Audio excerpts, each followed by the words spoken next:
Assalamualaikum warahmatullahi wabarakatuh.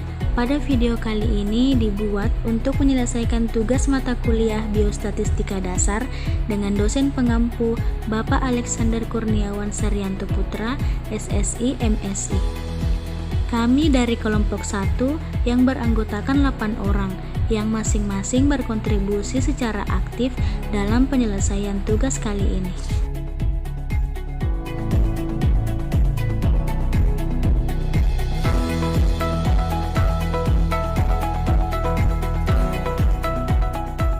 Sebelum kami masuk ke pembahasan, izinkanlah kami untuk memperkenalkan diri dahulu. Yang pertama, saya sendiri atas nama Yulianti dengan NIM H0323014. Yang kedua, ada Mulyana dengan NIM H0323011. Dan yang ketiga ada Andika dengan NIM H0323313.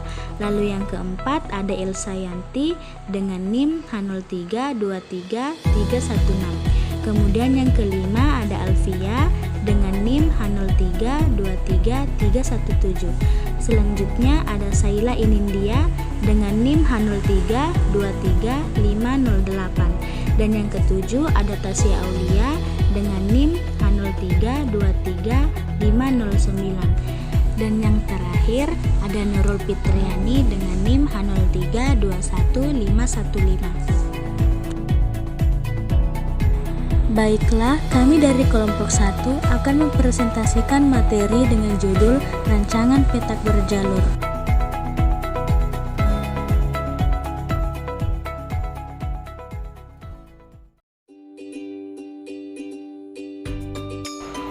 Assalamualaikum warahmatullahi wabarakatuh. Perkenalkan, nama saya Saila Inindia dari kelas B Pendidikan Biologi dengan NIM H0323508. Pada kesempatan ini saya selaku pemateri pertama akan menjelaskan dua materi, yaitu materi pertama rancangan petak berjalur strip plot design atau sering disebut dengan strip plot design. Materi kedua yaitu perbedaan antara strip plot design dengan split plot design. Rancangan petak berjalur strip plot design atau sering disebut dengan strip plot design adalah rancangan yang dilakukan untuk percobaan dengan dua faktor. Misalnya faktor A dan faktor B. Faktor A adalah faktor yang diacak pada seluruh plot seperti split plot design. Sedangkan pada faktor B itu faktor yang diacak pada lajur kemudian diterapkan di setiap faktor A. Contohnya seperti yang kita lihat di dalam tabel, terdapat faktor A dan faktor B. Nah, faktor A memiliki 3 taraf, yaitu A3, A1, dan A2 yang telah teracak. Sedangkan faktor B memiliki 3 taraf juga yang teracak, yaitu B1, B3, dan B2. Lalu taraf B yang telah teracak ditempatkan masing-masing dalam taraf A, sehingga pada kolom pertama A3, B1, A1, B1, A2, B1 sampai dengan seterusnya. Nah, kemudian kita masuk dalam materi perbedaan pengacakan pada split plot dan strip plot. Perbedaan ini dapat kita lihat dari dalam tabel, yang dimana pada tabel split plot design, anak peta B-nya itu ditempatkan secara acak pada setiap petak utamanya.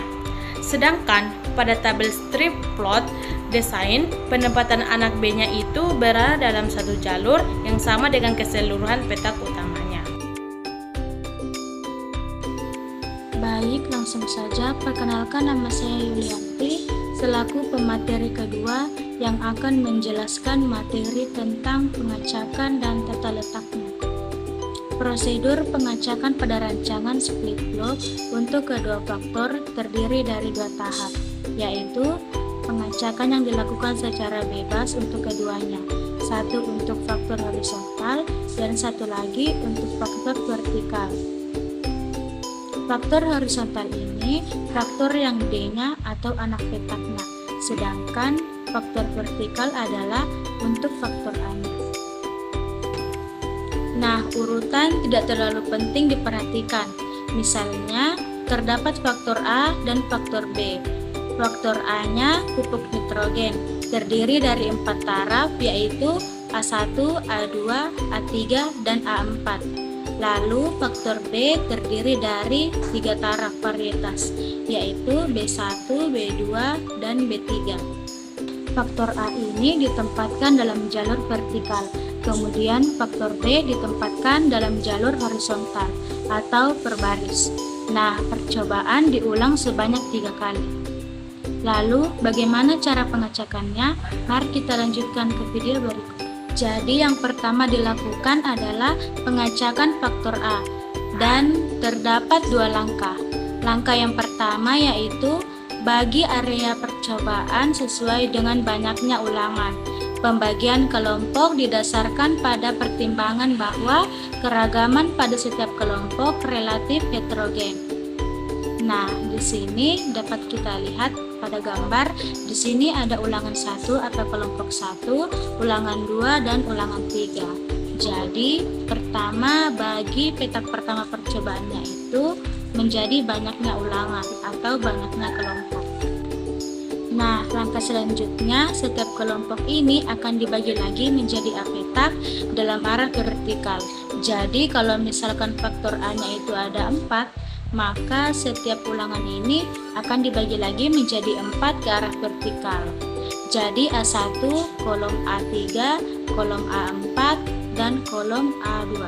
Lalu dilakukan pengacakan lagi untuk kelompok kedua, dan dilakukan lagi pengacakan taraf faktor A untuk kelompok ketiga.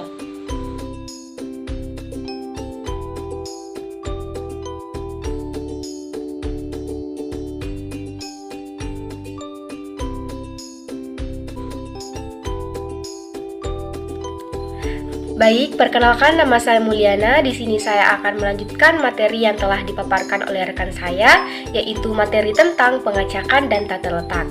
Baik teman-teman sekalian, berdasarkan video yang telah kami tonton tersebut, di sini saya akan menjelaskan contoh lain tentang materi tersebut secara lebih spesifik dari beberapa sumber yang telah saya baca. Salah satunya yaitu yang bersumber dari internet. Contoh lain yang saya ambil soalnya seperti ini.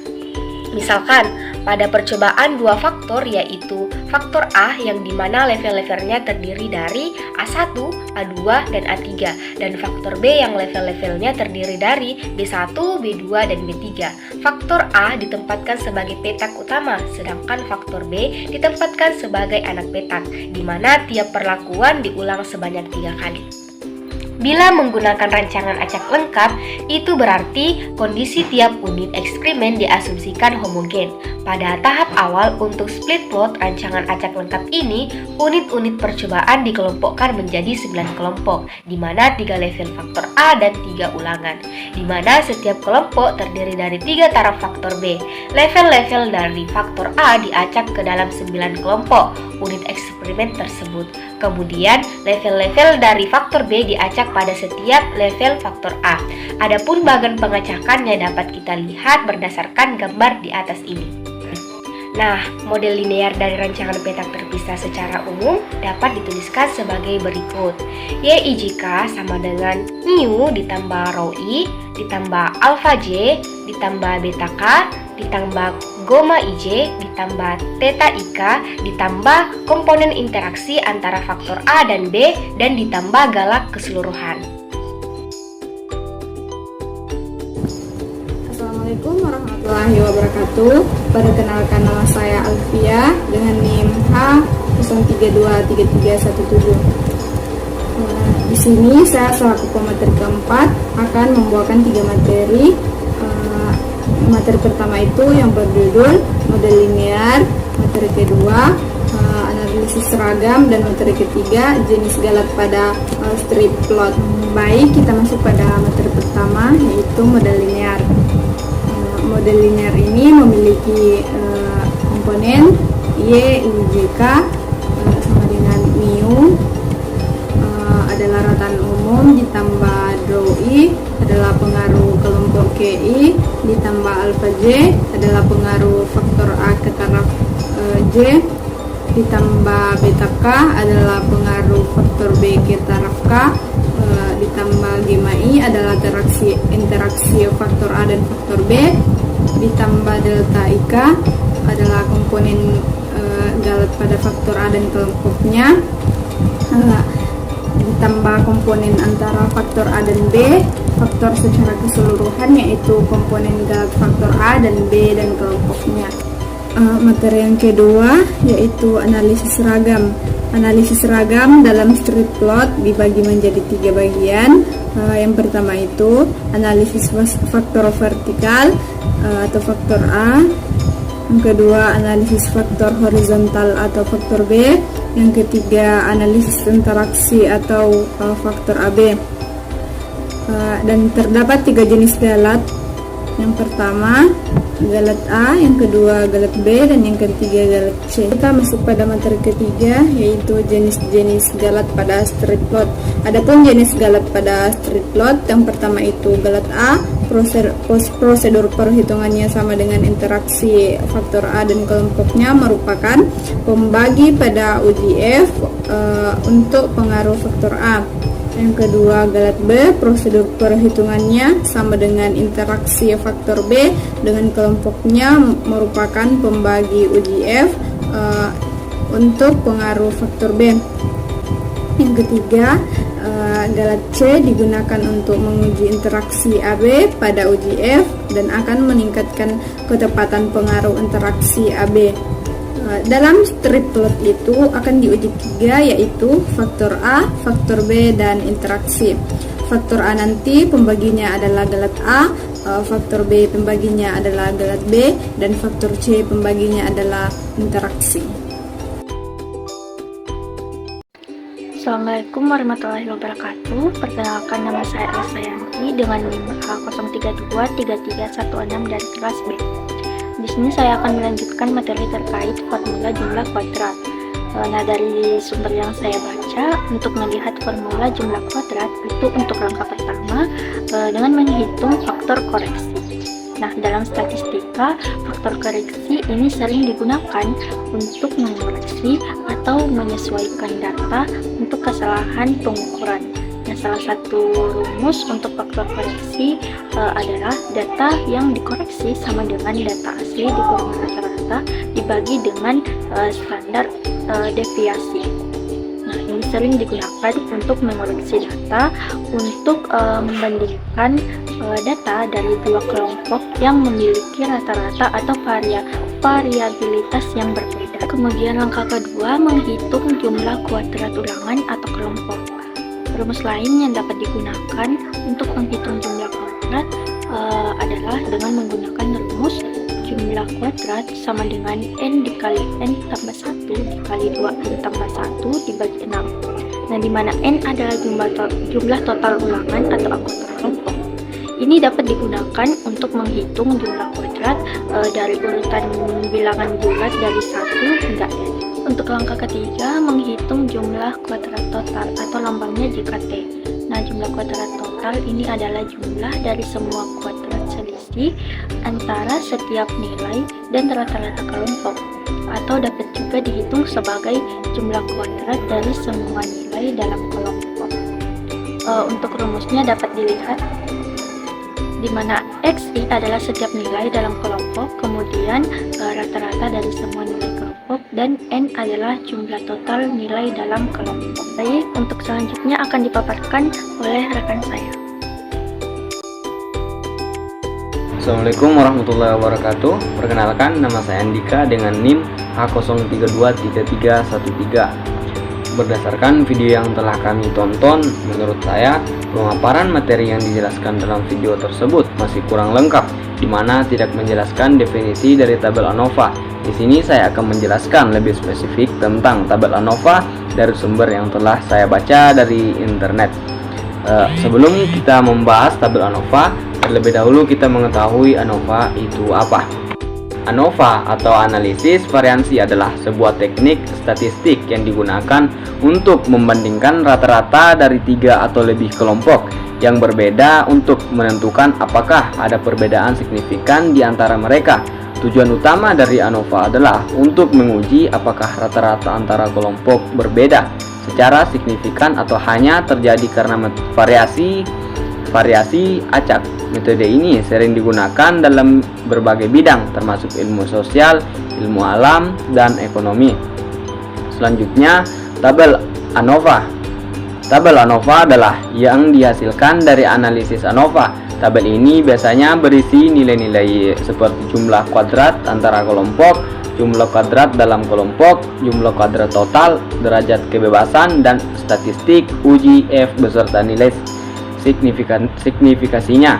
Tabel ini membantu dalam mengevaluasi apakah perbedaan antara rata-rata kelompok adalah hasil dari faktor yang diuji atau hanya karena variasi acak. Pun tabel ANOVA memberikan banyak informasi yang berharga dalam analisis statistik, ada beberapa kekurangan yang perlu diperhatikan. Yang pertama itu, tidak memberikan informasi tentang hubungan antara variabel. Yang kedua itu, tidak sensitif terhadap outlier. Yang ketiga, tidak memberikan informasi tentang perbedaan spesifik antara kelompok. Yang keempat, tidak cocok untuk semua jenis data. Yang kelima itu, tidak memungkinkan penilaian efek besar. Yang keenam, tidak merinci variabel penjelas. Untuk materi selanjutnya akan dipaparkan oleh rekan saya. Sekian, terima kasih. Assalamualaikum warahmatullahi wabarakatuh. Perkenalkan, nama saya Tasya Aulia AR dengan NIM H03235009. Berdasarkan video yang telah kami tonton, menurut saya pemaparan materi yang dijelaskan dalam video tersebut masih kurang lengkap, di mana tidak menjelaskan definisi dari hipotesis. Olehnya ini, di sini saya akan menjelaskan lebih spesifik tentang hipotesis tersebut berdasarkan sumber yang telah saya baca. Hipotesis atau anggapan dasar adalah jawaban terhadap masalah yang masih bersifat praduga karena masih harus dibuktikan kebenarannya. Dugaan jawaban tersebut merupakan kebenaran yang bersifat sementara yang akan diuji kebenarannya dengan data yang dikumpulkan melalui penelitian. Hipotesis, bentuk hipotesis yang diuji dari rancangan petak terpisah dalam rancangan acak lengkap yaitu: yang pertama, pengaruh petak utama atau faktor A. Faktor A tidak berpengaruh terhadap respon, tergantung pada responnya. Respon H1 paling sedikit ada 1I di mana A tidak sama dengan 0. Yang kedua, pengaruh anak peta atau faktor B. Faktor B tidak berpengaruh terhadap respon H1, paling sedikit ada 1J di mana beta I tidak sama dengan 0. Yang ketiga, pengaruh interaksi faktor A dengan faktor B.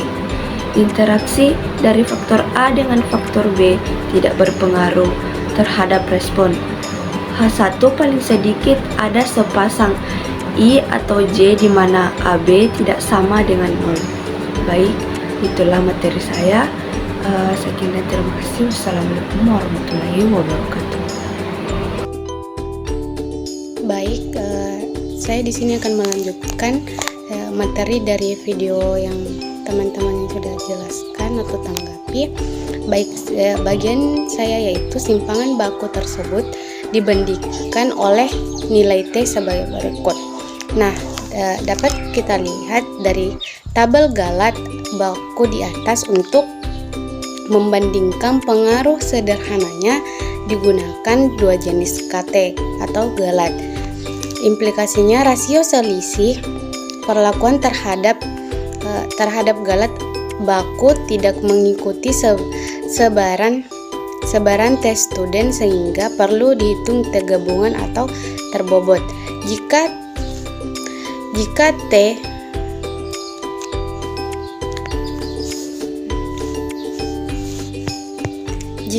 TA, TB dan C berturut-turut adalah nilai T yang diperoleh dari tabel student, dengan tarafnya tertentu pada derajat bebas galat A, B, dan C.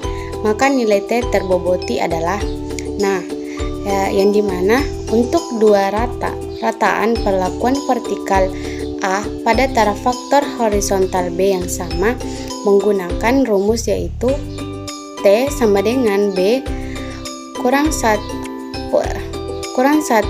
dalam kurung KT galat C dalam kurung T per TC dalam kurung ditambah KT galata T A dalam kurung per B 1 KT galat ditambah KT galat A.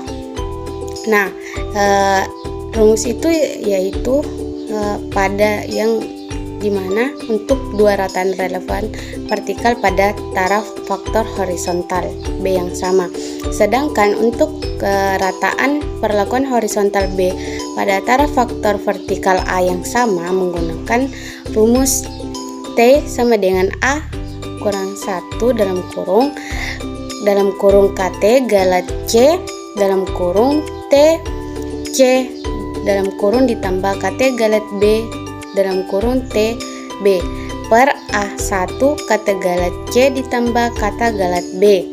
Nah, adapun tanggapan dari saya itu ya dimana dari penjelasan video tersebut sudah sangat baik dan dapat mudah dimengerti dari tampilan yang ada, dan pada selanjutnya itu ada contoh soal. Nah, contoh soal ini produksi AAT dari sebuah percobaan stiplot menggunakan 3 varietas, yang dimana 4 taraf penggunaan nitrogen percobaan dilaksanakan di tempat yang berisi 3 taraf faktor A dan 4 taraf faktor B.